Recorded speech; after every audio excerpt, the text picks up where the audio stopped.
This is with dry eye is a particularly more difficult case, with the stain being a red dye. And the red dye points out defects in the cornea, and even a little piece of mucus at 9 o'clock, which looks like over the iris, but it's on the cornea.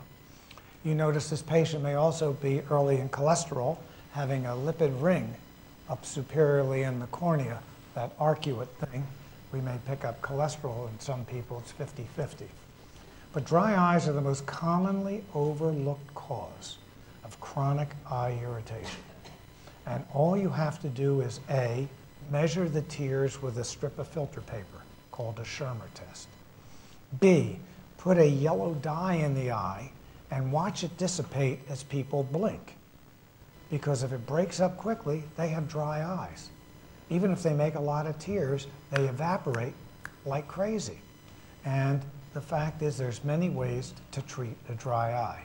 And since we're into therapy in this session, I'll tell you the ways. The first is to know what people's occupation are. Second is to know how much water they drink and whether they're doing soft drinks.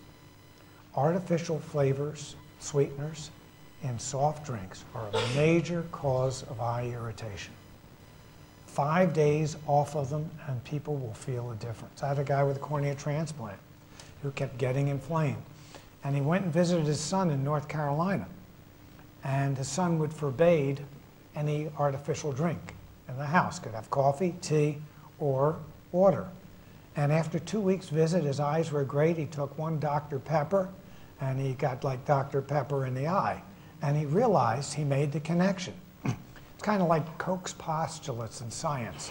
You see what causes something, you withdraw the cause, try it again, and then you see, hey, that was in fact the reason for the reaction.